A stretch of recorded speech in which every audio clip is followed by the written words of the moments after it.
What's up, y'all, to another great episode of Voices by YL Working. I'm your co host, Michael Alusonia, I'm Alert Jameson. and we got Armani Simmons here. Say what's up to the people. What's going on, guys? How you feeling? How you feeling? So, we're going to start it off clear and straightforward. Armani, what does your voice mean to you?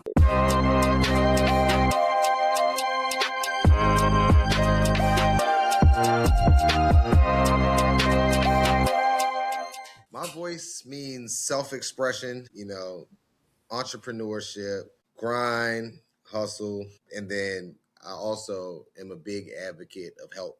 I love to help people too. So I think all of that together, and then entertainment as well. You know what I mean? You got to keep it interesting too. So my voice kind of collects all of those different things, and that's kind of what it means to me. Absolutely. And as a CEO, someone actively helping people break into tech, building projects, coding, we've seen tech and coding shift on its head. But I just want to get in early into the voice. What kind of shaped the voice that you have now? So there's a lot of things that shape the voice that I have, right? So I think the biggest thing is I've always been interested in the technology. Ever since a kid, I noticed that technology is what advances us just throughout civilization. And I always kind of wanted to be a part of it. So, I was an early investor into crypto and I graduated from Morehouse and I was on the business side. So I worked in SaaS for a while. And then I went back to school to the Flatiron School for software engineering boot camp and learn full stack web dev. And, I kind of just been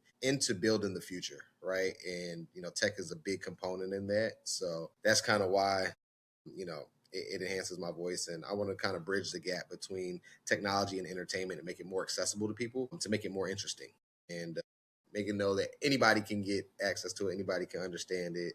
And it's not as complicated as people make it seem, especially with all the new tools that are out there.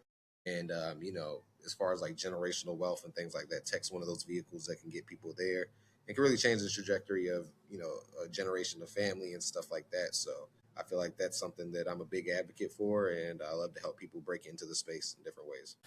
I love to talk about something real quick, sidebar. I get hilarious. For sure. What happened as it applies to like black men in tech? Like, do you feel like, and I feel like something has changed, whether through STEM, we felt as though, the best way to express your voice was through a STEM career, engineering, and then we soon learned that turned into computer science. But now we're wondering for a lot of people watching this, breaking into computer science, like, how can you still adapt and learn the right skills to be able to be employed? How can you really share and build up your voice as a leader in computer science as a young black man in tech? I feel like the biggest way to do that is, when we walk into a room, everybody sees our skin color, right? You're gonna know what we look like out the gate. So I don't feel like I feel like we focus on acquiring the skill set and becoming the best at what we can do. We got to work twice as hard, regardless of what we say. You got to work twice as hard, and that's just the reality. You know what I mean? Because of the stigmas associated with just being black, and especially being black in a space that we are still a minority in, right? So I feel like we have to advocate on being the best that we can be, and it's beyond just learning the latest tools, being the best in personal development as well, and being a representation of everybody else around us. So when they see us, we can change the narrative, and this narrative around black men, around black people in general, has been orchestrated. It's been strategically designed to keep us this way. And when we break into these spaces, we're representing all of us. And it is a hard job to think about it like that. But the best thing too is when you walk in, you want to know your stuff. You want to be the best that you can be, and that's one of my biggest things too. Like you want to be the best in the room, and regardless of what you look like, if you know what you're talking about, you'll be able to navigate through those waters without a doubt. There's gonna be eyeballs on you immediately, so you just got to know your stuff, know it like the back of your hand, and just be confident, and also know that you're not just representing yourself. And I feel like if you kind of merge all those things together, you'll be perfectly fine. That's great. And so, I wanted to ask Armani, like, what early experiences help shape how you see the world? I know you mentioned, your story as a young black man getting into tech and that, journey through Morehouse. But let's go back even before that. If that is when you found your voice. When did you realize your perspective was different, and how did you feel your voice has grown over time based on those experiences? Well, when I was a kid, like probably like around the ages of 8, 9, definitely before I was 10. So probably around, I moved to Baltimore when I was 10. So probably like around I was 9. What I would do is I would call Bill Gates' office. I know this is a crazy tangent, right? I was calling, obviously it was Microsoft. I never got in contact with Bill Gates. Haven't met him yet. But as a kid, I always wanted to know like what I guess the people that were doing at that top level and they were in tech. I always aspired to that. I wanted to be wealthy. I wanted to be interested in that. And the people that I was looking at that age, Steve Jobs, thinking about Bill Gates, I would call their office, literally just like trying to get a phone call with them, just to see like if I could even break into the tech industry as a kid. You know what I mean? And I knew nothing about anything. I just knew that that's where I wanted to be. Right? I wanted to be a business owner, and the vehicle that I could get there the fastest, I felt like was through tech. I feel like it's been pushed. Real estate has been a big thing too, which has been a proven system. But with the speed of tech, I feel like nothing even compares. And even all of those other industries incorporate technology into it. And then also too, growing up in Baltimore, I was never the best athlete, right? Like I made teams and stuff like that, but I wanted to be the owner. So when I looked at the Baltimore Ravens and I saw that Steve Biscotti owned the Baltimore Ravens, I did some discovery and I was like, well, what did he do to become that? Right. And, he owns Aerotech, one of the largest technical staffing firms in the world. And I actually started my first staffing company in 2015 based off of that, so I've always had an ambition for breaking into the industry in different ways. So, that was before I was a developer. So I was in on, getting minority people that look like us jobs in tech. I had access to some of the best talent pool in the world going to the AUC. I went to Morehouse College and I had access to Morehouse, Clark, Spelman students. And that was a big time when D&I was really big. So getting people to break into that, I had the access to the talent pool. And so I was already at that age, while I was still in undergrad, my sophomore year of college, starting that first venture. And, I found out the industry, it was in tech. People think that technical is only just coding development. If you're a recruiter in tech, you are in tech too, because you got to understand the lingo, you got to understand the knowledge, and you're placing these people at these organizations. I feel like those early experiences, from me just calling Bill Gates' office to me finding out who owns the Ravens and trying to mimic that success, and then starting my own venture, and helping people get employed into the tech industry while I was still learning, and then going and getting more technical knowledge, going back to school too. So Okay, I guess great. that's all it does. All right. And so following up with that, who and or what made you realize that your voice mattered, whether it be advocating for these, young college professionals coming out of school to get these, tech jobs, to yourself even getting on the wave of, let me just call this random office and make sure that there's a pathway in. And if there isn't, what are y'all doing? So that way I can do the same thing for myself. What does that look like for you? I feel like just seeing it, right? Like I feel like just seeing other entrepreneurs inspire me. And then there's entrepreneurs that look like us out there too, and especially like one of my uncle Wayne, I can throw a family out there. My Uncle Wayne, he had a company where he was getting government contracts, and I always looked up to him. He was somebody that I aspired to be like, and he had a very technical background. And people that just inspired me, that looked like me, and they were still successful in other vehicles other than just entertainment, and other than just athletics. I feel like just having that around me made it seem like it was possible within my own family, and then also seeing other people, in the industry as well, like Robert F. Smith, for instance. And like I went to Morehouse, I was a class of 2019, and he was one of the guys that paid for my loans. He paid for all our student loans for that class. And Vista Equity Partners is one of the biggest VC firms in the world, so private equity, rather, PE firms. I don't know, just seeing people that look like us that are in different spaces just gave me the confidence to be able to know that I can do it too. Long story short. Yeah. And do you feel like that everything that, of course, you don't want to live with regrets, but was there a moment of conflict? Was there a moment where you felt like you needed to find a new voice? You needed to pivot? What was a moment where you felt like my current path required an upgrade? Man, there's been so many moments of that, like, because everything sounds good when it comes out, but when you're in the trenches and when you're like actually building something, it's not always like that. A lot of people think that entrepreneurship is just this glory road, but you have like some of the worst seasons, you have some of the down times, the up times, you got to get through it all. And I feel like social media has glorified entrepreneurship a little bit too much, right? In the sense of, people think that, no offense to certain people that have certain hustles and things like that, but people think that they have a side hustle is entrepreneurship, right? And it's like, which is cool, but it's like, it takes a lot to grow a business, and I feel like a lot of people don't understand that. And, my mission is just trying to show people real entrepreneurship, showing people that, it's not easy, but, once you break through certain levels, you can achieve whatever you want. So I don't know if that answers your question at all, but that's just kind of the tangent that I just wanted to go on. But Sure. yeah.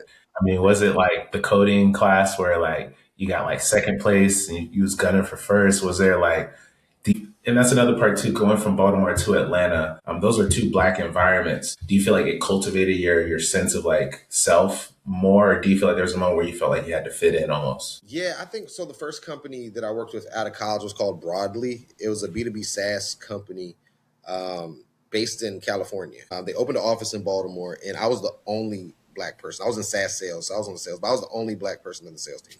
Really, like there was two other black people in the organization, but one of them was like a customer service rep and something else. But as far as that role, I was the only one.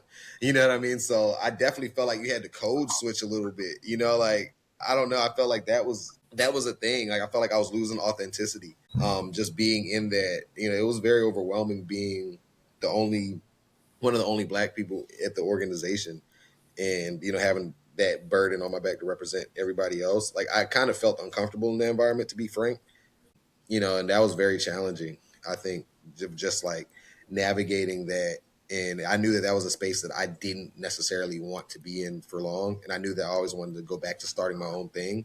And, I felt like that was one of the hardest parts, just navigating. I really didn't relate with a lot of the people there. I really didn't hang out with them outside of work. I really didn't have too many buddies there. Like, I don't know. It was just kind of like work and go home, which is cool, but that's not where I felt like I wanted to like grow with the organization, and I felt like the culture was off, and that was something that was big that I feel like a lot of people don't weigh when working in certain organizations. Is you want to be comfortable there, you got to be there for half your life pretty much. Like you got to work there every day, 5 days a week. Like you want to be somewhere where you're comfortable. It's not just about collecting a paycheck, because that can have a mental burden on you as well. And I feel like coming out, I really didn't understand that until later in my career. And so, like working in tech sales, being black, do you feel like your voice needs to be minimized in certain rooms? Do you feel like you almost need to build a brand for people to see, a face to like a name? What does it look like to like build or, find, curate your own voice if you're really trying to break into tech sales and be at that top? I mean, breaking into tech, and you just want to separate yourself from the crowd. Obviously, our skin color is going to do that, but necessarily like what skill sets do you have to bring to the table? Like your voice is important, but I feel like I was losing authenticity during it. But I feel like being authentic is what's going to get you in the room, is what's going to make you different, it's going to make you hit those sales numbers, going to make you hit the thing, because everybody can sound the same on the phone when you have a script. But when you make it unique and you and make it personalized, especially in something like sales, that's what makes you different. People hate cold callers, because I was doing the complete farm to table sale. It was inside sales, setting up the appointments and then trying to show them and demo the software and then close. Like it wasn't like we had the whole process under us. So it was, and that was my first real job out of college. So it was kind of hard, but it's like I noticed I did the best when I was just authentic and having a conversation with people and not trying to put on my corporate voice or not trying to wear a mask to try to fit in, but rather being myself. That's when you have the best, because that's what makes you different. That's what makes culture, and that's what people ultimately are hiring you for, and to get results. So I guess you would say that that's the way people began to respond differently to you, and how you Yeah. learned how to, I guess, code switch in your lane of voice, but really remain authentic and true in how you are and true to yourself to be able to survive in that environment to begin with, right? Like, how would you describe that for yourself in terms of just making sure that you stayed true to you and authentic in an environment where you didn't feel like you could be yourself, but innately you had to because you had to do a job, right? To Right. going into your own lane of entrepreneurship and being yourself, would you say that there was a difference in how you were unseen versus unheard, or versus being heard throughout that transition? Yeah. So, I feel like I've always had something going. Like I always knew my vision was to work for myself, right? So I wanted to be 100% me, wanted to pursue the things that I wanted to do. And I felt like when I finally made the transition back into entrepreneurship, and I left the organization, I was able to be 100% authentically me. I was able to take the mask off and be who I want to be, which, you still have to have certain things in your business that, make you still professional in a sense, but you can still be yourself. You can still have fun. And I felt like I didn't really do that the most when I was working for somebody else, but now I can be 100% authentic myself. I can do different projects. I can, do different things. And, it's been working out for me in my business. I feel like now, that gives me the freedom to do that. And that's ultimately what I was going for. I didn't get into entrepreneurship just to make money. It's just the freedom and flexibility and being able to control my schedule, control my life. I think that was the biggest thing of why I did it. And, you can create your own culture, your own systems, your own processes, and just be yourself. And I feel like that's the biggest benefit, making that transition, just getting accustomed to now it's like I don't have to be somewhere at a certain time every day. You got to make your own schedule. There's a lot of accountability associated with being an entrepreneur and a lot of discipline too. So, Okay. being able to do that for myself has been pretty good. All right, and then real quick, I know you touched on something earlier that I wanted to kind of hone in on. You Right. mentioned real entrepreneurship, that social media doesn't show the real entrepreneurship. Yeah. Can you tell us in your own voice, in your own words, what that really is and what that means to you? Yeah. So real entrepreneurship, I genuinely feel like is, I call this like 5-step process, right? Like entrepreneurs, identifying a problem, right? Finding a problem, coming up with an offer, validating, marketing, and automating, like, and actually having a business that you are getting through. Like, you got to get through the seasons with entrepreneurship. You know what I mean? Like, I feel like real entrepreneurship is solving a problem. You know what I mean? Whatever that problem is, like, there's not like a specific one that's better than the other, but identifying a real problem and going after it. And, I feel like that's what entrepreneurship is to me, or like being a business owner. Like, what the most successful businesses are, they're going after problems, they're solving problems for people, right? Like, I feel like we're in this hustle culture where it's just about making money, but like ultimately entrepreneurs, or I feel like, are coming up with better ways for people to solve their problems. And when people look at it from that lens, it's a little different. And then it's selfless. Even though you're working for yourself, like, the customer comes first. You're thinking about the other person. You know what I mean? It takes a certain type of person to navigate that and go through that, because you are putting other people first. Like, let's say you have an organization where you got employees. You got to make sure now you're responsible for them. You know what I mean? You got to make sure there's food on the table. There are people depending on you to make this thing work. Like, then it's just like it's on you to make it work. There's a lot of accountability once again associated with that, because if you just get up and don't do anything, like, it's not like you got a paycheck coming in every 2 weeks. You know what I mean? You got to go out and hustle. You got to go build the teams. You got to go build the systems. You got to go solve the problems. And it's more than just taking a picture and looking on Instagram and looking cool. You know what I mean? I feel like the social media has kind of shown the entrepreneurship that everybody is successful in entrepreneurship, or I just started this business and I'm making $1 million. Like, but it's like people have been in it for a decade plus. Like, they're like, man, like, it's not easy. Like, you have great seasons, but then you also have the low seasons. Like, who's going to be there when you have those flat seasons? You know what I mean? Like if money is your only motivation, you won't make it through those times. You know what I mean? And it's just like, I feel like that's real entrepreneurship, understanding the highs and lows, but staying the same person no matter what stage you're at. That, and just building up those calluses and getting those reps in and becoming a real practitioner in the field. So I feel like that's what entrepreneurship is to me. That's great, Michael. 10,000 hours. Like, you got to put the time and the effort. Exactly. And that's a big part of the podcast as a whole, just like real authentic stories. Like, forget the fluff. Like, maybe you can give us some thoughts about maybe some misconceptions or mistakes you might see from founders who kind of rush straight into entrepreneurship, who don't get that corporate experience. It's unique because you're at a startup that had that corporate vibe, but also handled the full end to end, which, it hurts if you're getting into a company and you only do a third of the sales funnel, but you got the full experience. Where do you feel like founders that kind of just jump into it, whether for good reason or for not, trip up usually? Yeah, I mean, I feel like working in corporate, because I've had like a bunch of different roles, different corporate organizations. I've worked for startups, worked for bigger companies. I've had internships. Like, my first internship was with Gartner, one of the largest IT advisory companies in the world. That was my first internship that I had when I was 19.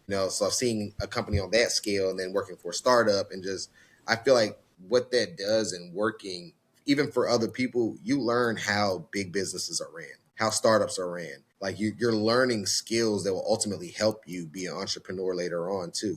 Like, you're developing your skill set. You know what I mean? I feel like just jumping out there without getting those real world reps in, you're gonna fall flat on your face, because you may not know how to handle objections in sales. You might just be a tech founder, like, and then you don't know the business side of it. That's why a lot of them have co-founders. Or let's say you're just business oriented and you don't know the software either. You don't know the technical side of it.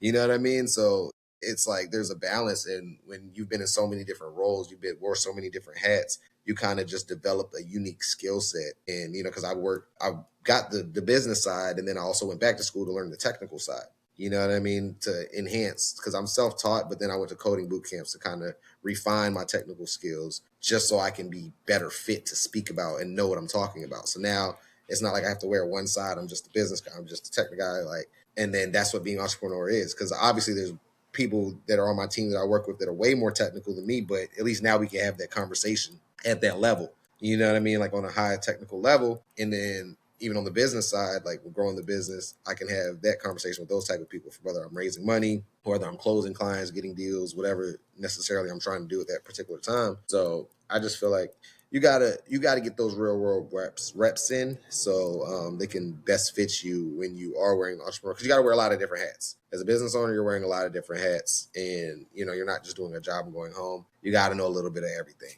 unfortunately, and then you just hire people that are better at that thing around you to make it grow. And do you feel like your voice evolved through that? Do you feel like when you stepped into entrepreneurship, you knew what you didn't know? Or by then you already took those coding boot camps? Yeah, because I was self-taught, right? Like in school, like I taught myself how to like code, but I got better. You know what I mean? Like I got better, and I feel like that's why I wanted to learn and go back to school for that. And then also having opportunities to start my own software engineering firm, building apps for other people and stuff like that, and then being able to bring other people in, and then just understanding the business from that standpoint too, was just very helpful. And so now we like to get into this new bit as part of Voices that I just created. It's called Hot Takes. Hot Part of takes. your voice is you sharing a hot take in your industry. Let's hear from you. Okay, so let's see. Right now, I am in the coaching space right now. So, I help people create, different digital products and services, and, creating different offers for the industry that they're in and leveraging technology to scale it. So I'm going to speak on the coaching industry, if you don't mind. I feel like a hot take right now, one of the biggest things that's going on right now is selling one to many, right? Like selling one to many, the webinars, the master classes and stuff like that. Selling one to many is the biggest thing that's going on in the coaching space right now, because you're optimizing your time, and I guess you're selling instead of just the one-on-one aspect. A lot of people have been downing it in the coaching industry, but I kind of found my blue ocean in the sense of I'm still doing one-on-ones, right? Because there's like that personal aspect that is missing from that by doing the group coaching. Like obviously scaling wise, group coaching is clearly the way right now, but there's a gap, I feel like, in the one-on-one coaching space that people are really needing. Because like one of the clients that I got, for instance, for my coaching business, he's in a program that he paid a high ticket offer for to get, I guess, group coaching, right? He paid a high ticket offer for that, but he was still lacking because he wasn't getting that one-on-one. So there is a gap now in that. You know what I mean? I feel like, people that are consultants and coaches, they're all trying to go the group way, the webinar way, but then they're leaving the people alone that need to be handheld that you could charge more for. You know what I mean? So I figured out that although I still want to do that, I still do have master classes and things like that sometimes, but there is definitely an open lane right now for the one-on-one coaching. So while everybody's chasing that, I feel like there's going to be huge opportunity in that aspect. And I guess, can I give one more too, or is it too late? Yeah, no, you got it. And then I guess another one, the founder of NVIDIA said it too, but I think everybody is chasing tech right now. Everybody's chasing getting in AI, right? Is a real hot topic right now. But I feel like there's about to be a big boom in the trades. Obviously, I feel like the trade industry is going to be huge, so with like the advancement of AI, a lot of people are going to be missing out. Trying to chase that train, they're going to be missing out on the opportunities that are right in front of them in the trade industry as well. So maybe people and founders want to come up with some solutions for that industry, because that's going to be the next boom. NVIDIA founder said the same thing. So I don't feel like everybody should just chase that. Like look at the trades too, like develop a skill set that AI can't replace right now. And I want to bring it back to that first hot take regarding like those one-to-one missing engagements. Is it as simple as like a 15-minute meeting once or twice a week to supplement what a coach might be doing? Or do you think if someone were to offer a solution where it's just tailored one-on-one coaching, that might outpace some of these one-to-many? I mean, one to many statistically is better in a sense, but let's look at somebody like, are you guys familiar with Myron Golden in the coaching space? He's A little bit, yeah. a little bit. Myron Golden, he's in the coaching space, right? Well, he does do selling one to many, but then he also has $1 million a year high ticket coaching offer for one business, right? To get that tailored experience. So I feel like people will pay more premium of value for getting that one-on-one coaching since everybody is kind of going the group route. So there's people out there taking advantage of that, but I don't feel like it's as mainstream now because everybody's chasing the webinar game. So, I feel like people get a lot of value in that, and it's just something that's underrepresented right now. Every trend when you chase, there's still going to be something lacking. People there's a need for it. So just trying to come up with some ways to still optimize your time and generate income, but not overworking yourself too at the same time, because it is a lot to do one-on-ones. That's why everybody's just doing group coaching now, because it is a handful. But figuring out, maybe certain people are finding an offer that's attractive that benefits both parties, makes sense. Yeah. Speaking about that real quick, I did want to ask, how do you protect your energy and integrity of your business when coaching and then also doing your other things on the side? What does that look like for you, and how would you describe to someone else how to do so, to not burn out and to not lose clients because of lack of attention, et cetera, even if you're doing the one-on-one versus the one-to-many? Yeah, I mean, it's very easy to get burnt out, especially in entrepreneurship, or especially if just working in general. I feel like finding your why is what I would tell people too. Like, figuring out your why is one of the biggest things to keep you motivated on the days where you don't feel like doing anything, where you don't feel like working. Having your why, and then being disciplined and growing your personal development journey. I feel like that's one of the most crucial parts of growing any business, because you are the representation of that. So I think that becoming the best you is something that a lot more people should focus on, instead of just on shoving a product down somebody's throat, because being the best you will ultimately open doors that you never thought could exist. Thank you for that. That seems like personal development is a huge thing that you champion and believe in. Obviously, you taught yourself, but then you went back to school to get a little bit more knowledge to be able to speak that lingo that is needed in your space specifically. What would you say was there any moment when you considered going dark, when you considered stepping away from coaching and going back to, that room where you're a hermit focusing on your craft 24/7? Was there ever a moment in time between now and then when you got out of corporate versus when you're in entrepreneurship that you ever thought about just taking a step back? Yeah, I mean, I feel like I've had to take a step back many times, because these are some of the ventures that I'm talking about that had some successes, but, what about the ventures that completely failed flat on their face? You know what I mean? I feel like I've went through a lot of, I've tried so many different things, right? So it's like, now that I'm finally starting to get some more momentum, now, but it hasn't been easy. So I feel like there's a lot of different times where it's just been like, I feel like I fell flat on my face and thought about giving up. Because you're putting the reps in. That's the thing about entrepreneurship. It's like, if you go to work for 40 hours a week, you're going to get paid, right? You can work 80 hours a week as an entrepreneur and not make $1. You know what I mean? Like, hypothetically, obviously, It's true. It's not hypothetical. It happens. No, okay. We have some routes. It's true. Like, and it's like there's a balance between, I've lost myself, had like some mental breakdowns because of that. Because in order to be like really, really successful as an entrepreneur, like, you have to be obsessed.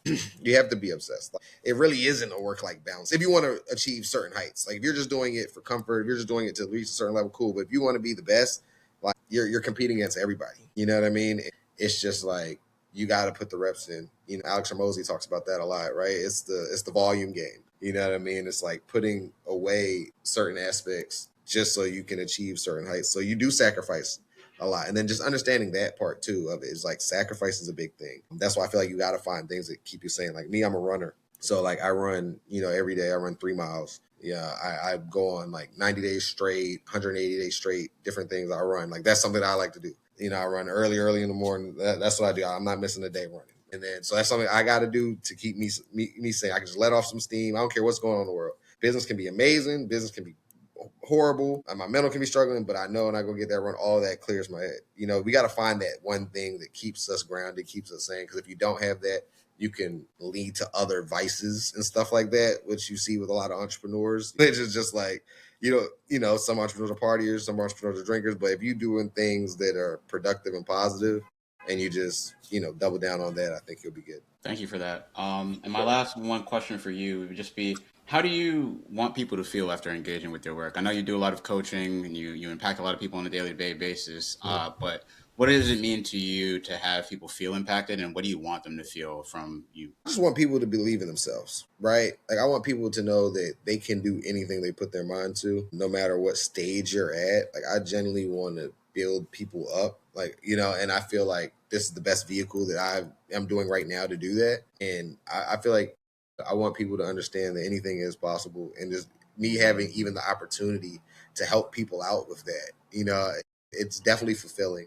It is kind of selfish. Helping is selfish because it is fulfilling for me too. You know what I mean? Like, I feel good at night knowing that I'm actually helping people. Like somebody today, I helped them launch their first digital products and stuff, and they're already making sales. Somebody else quit, lost their job literally and started working with me, and now is not even thinking about going back to work. So like just even having that impact where now, even I've invested in an innovator in Africa, a kid that was building some stuff, and I've sent him money for his projects and told him to come to Morehouse. Like just being able to do that, give back, is just something that, I feel like entrepreneurship is granted me. But, I love that. And, it helps me at night knowing that I'm helping people. I just want other people to know that that's what really entrepreneurship is about. It's about helping the customer. Absolutely. Formalizing a community. I don't think formalizing is a real word. Oh, no, it is. Yeah. Creating a community, finding your inner voice, understanding that to be excellent, especially if you want to do entrepreneurship, you got to go dark, and understanding that there is so much on the horizon for us. And it can be unconventional. It could be following the same route, but you got to put your best into it. So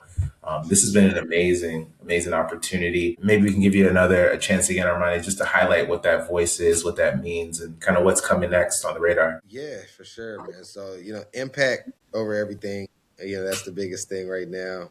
And going on my personal development journey and helping other people too, helping them become the best versions of themselves. Obviously we want to make people money. We want to help businesses grow. But when you can make somebody the best version of themselves, that's going to carry them with whatever venture they go on. People are always going to remember that.